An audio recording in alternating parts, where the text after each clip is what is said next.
یہ ہمارا کلیجہ جلتا ہے، جگر ٹکڑے ٹکڑے ہوتا، آنکھوں میں آنسو آتے جب ہم یہ دیکھتے ہیں کہ سعودی عرب اس سرزمین کا نام جہاں اتنی روشنی ہے، اتنی لائٹ ہے، ان کے پاس اتنی ایکسٹرا الیکٹریسٹی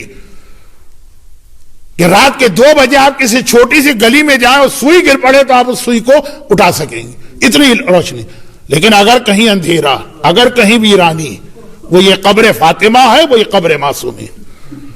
جب ہم یہ دیکھتے ہیں کہ وہاں گرمیوں میں دوپہر کے وقت اتنی شدید گرمی ہوتی ہے، پوری مسجد نبوی ایئر کنڈیشن کر دی گئی، پوری مسجد کے باہر چھتریاں لگا دی گئی، لیکن اگر کوئی قبر ایسی ہے، کوئی جگہ ایسی ہے جو دھوپ کے اندر تپ رہی ہے اور جل رہی ہے، وہ قبر سیدہ سے منسوب جگہ ہے اور 4 معصومین کی قبر ہے۔ یہ ہم اور آپ خون کے آنسو روتے ہیں، لیکن آل محمد نے تو نانا کے دین کے لیے پہلے دن سے اعلان کر دیا کہ اے تلواروں، اگر نانا کا دین بچے گا میرے ٹکڑے ہونے سے، آؤ تلواروں حسین کے جسم کو ٹکڑے ٹکڑے کر دو۔ حسین کو اپنی شہادت قبول ہے، حسین کو اپنے لاشے کی پاماری قبول ہے، لیکن نانا کا دین بچ جائے۔ یہ میری تقریر کے درمیان کا حصہ تھا، تو یہ 8 شوال آپ سے تقاضا کرتا ہے کہ نانا کا دین کبھی ہاتھ سے نہ جانے دے، لیکن مصائب کو آگے بڑھاتا ہوں۔ اور وہ یہ ہے کہ جب کبھی مصائب پڑھے جاتے ہیں تو آدمی کس کو جا کے کنڈولنس کرتا ہے اور پرسہ دیتا ہے؟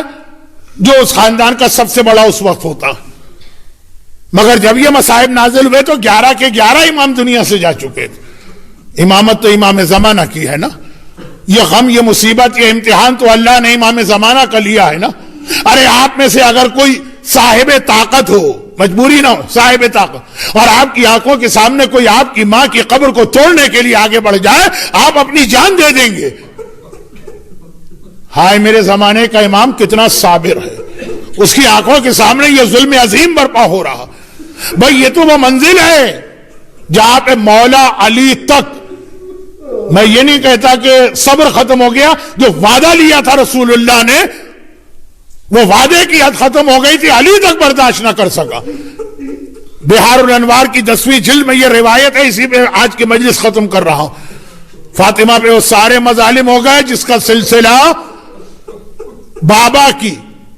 موت سے شروع ہوا اور آج تک یہ سلسلہ جاری، لیکن اس زمانے کے اعتبار سے وہ بظاہر سارے مظالم ختم ہو گئے۔ کن معنوں میں؟ فاطمہ دنیا سے چلی گئی،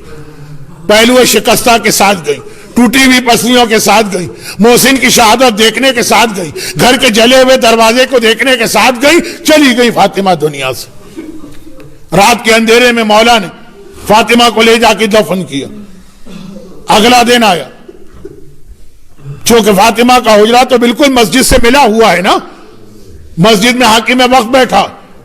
اس کے مشیر بیٹھے، کہنے لگے کل کیا بات ہے، پوری رات فاطمہ کے رونے کی آواز نہیں آئی؟ ہم نے فاطمہ کو دن کے وقت رونے سے منع کیا تو وہ باہر چلی جاتی ہے مدینے، رات کو تو روتی، کل تو یہ آواز نہیں آئی، معلوم تو کرو کیا چیز۔ پتہ چلا فاطمہ تو رات کے وقت دنیا سے جا چکی اور دفن بھی کر دی گئی۔ مولا نے کئی جگہ نشان قبر بنائے تھے، ان میں سے ایک بقی بھی تھا۔ بس جیسے ہی یہ سنا، آپس میں کہنے لگے، جب یہ خبر پھیلے گی کہ رسول کی بیٹی دنیا سے چلی گئی اور ہم رسول کے جانشین ہیں، سکسیسر ہیں، تخت نبوت پہ، خلافت پہ بیٹھے ہیں، دنیا پوچھے گی رسول کی بیٹی کی تم نے نماز جنازہ بھی نہیں پڑھی، کیا جواب دیں گے؟ کوئی جواب تو ہونا چاہیے۔ جواب تیار کرنے کے لیے کیا کیا؟ کہا کہ قبر فاطمہ کو کھولا جائے گا اور میت کو نکالا جائے گا، مگر اس دفعہ جو حکم جاری ہوا اس میں ایک لفظ بار بار ریپیٹ ہو رہا، پورے احترام کے ساتھ، with full protocol, with full respect،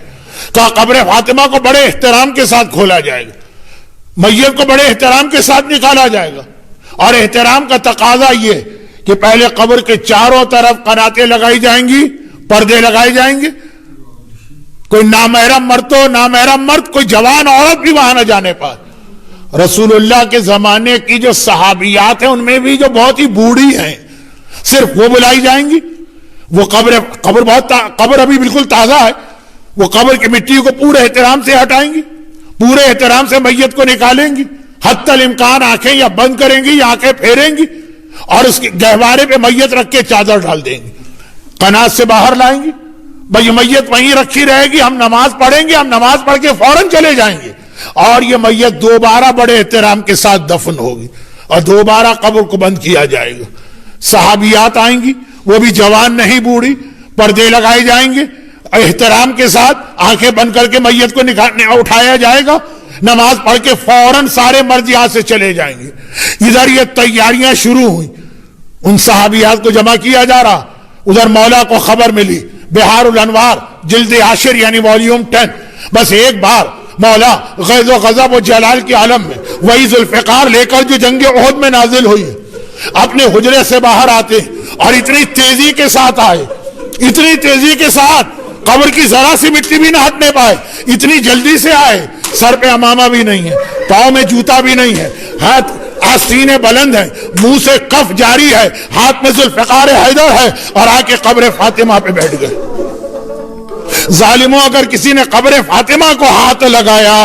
اب علی کی تلوار نہیں رکے گی۔ رسول اللہ نے آخری وقت میں مجھ سے ایک وعدہ لیا تھا، اس ساری باتوں پر میں نے عمل کیا ہے، یہ اس وعدے میں شامل نہیں تھا، اب علی کی تلوار نہ رکے گی۔ علی کو اتنے جلال کے عالم میں دیکھا، ظالم گھبرا کے پیچھے ہٹے، ایک دوسرے سے کہنے لگے رسول اللہ پہلے کہہ گئے تھے ایسے وقت میں کوئی علی کے سامنے نہ آئے، چلو چلو واپس چلو، یہ کہہ کے چلے گئے۔ اب میرا ایک جملہ ہے، یا امیر المومنین، یا حلال مشکلات، یا مولا کائنات، آپ نے اپنی ذوالفقار کی مدد سے سن 11 ہجری میں قبر فاطمہ کو ان ظالموں کے ظلم سے بچا لیا، لیکن ذرا آئیے 1344 ہجرہ کے مدینہ کی جنت البقیع میں، اور ایک جملہ مجھے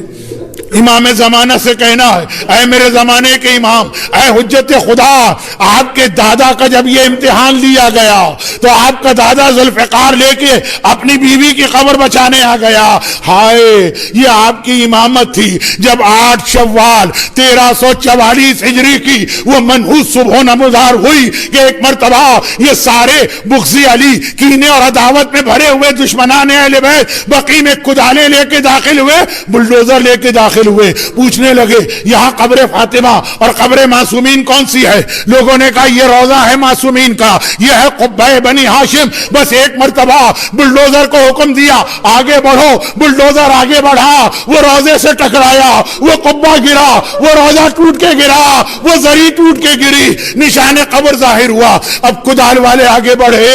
مولا نے کہا کوئی اپنے ہاتھ کی انگلیاں بھی فاطمہ کی قبر کی مٹی تک نہ پہنچائے، اور یہاں کدال چلی، قبر فاطمہ پہ کدال۔ اے میرے مولا امام زمانہ، العصر اسلامک سینٹر میلبرن کے ان مومنین سے جو یہاں موجود ہیں یا یہ مجلس سن رہے ہیں، پرسہ قبول کیجئے، ہم آپ کو پرسہ دینے آئے ہیں آپ کی دادی پر ڈھائے جانے والے مظالم کا، لیکن ایک سوال کر رہے ہیں، مولا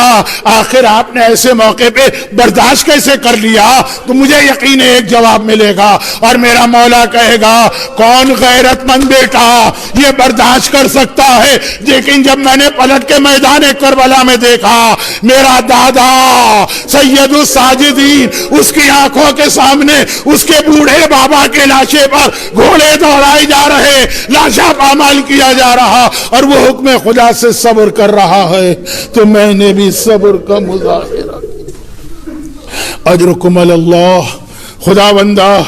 شہزادی کونین اور اولاد فاطمہ پہ ڈھائی جانے والے ان مظالم کا واسطہ، ان ظلم کرنے والوں کو، ان کے بزرگوں کو، ان کی نسلوں کو نیست و نابود فرما اور اپنے سخت ترین عذاب میں مبتلا فرما خدا بندہ۔ اور وہ وقت جلد از جلد لے کے آ کہ یہ ٹوٹے ہوئے قبریں، یہ ٹوٹے ہوئے روزے دوبارہ پرانی شان و شوکت بلکہ اس سے بھی زیادہ شان و شوکت اور رونق کے ساتھ آباد ہوں خدا بندہ۔ جس دین کو بچانے کے لیے، جس شریعت کے تحفظ کے لیے معصوم میں نے قربانی دی ہے، کم از کم اس پر حتی الامکان عمل کرنے کی توفیق عطا فرما خدا بندہ۔ تجھے جنت البقیع کی ان قبروں کا واسطہ،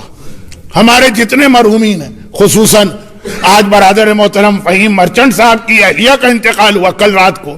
اور ہمارے برادر محترم سرور صاحب کی ساس کا کل انتقال ہوا، خدا بندہ تمام مرحومین خاص طور پر ان دو کو اعلی علیین میں جوار اہل بیت اور جوار معصومہ کونین صدیقہ طاہرہ سیدہ کائنات سے ملحق فرما خدا بندہ۔ اسی جنت البقیع میں میرا بیمار امام سجاد بھی دفن ہے. تجھے میرے مولا کی بیماری کا واسطہ دنیا بھر کے تمام بیماروں کو، خصوصاً کورونا ڈیزیز میں جو لوگ مبتلا اور خاص مومنین دنیا میں اس بیماری میں مبتلا ہیں، ان کو، اور خاص طور پہ میلبرن میں اگر کوئی مومن ہے، ایک مومنہ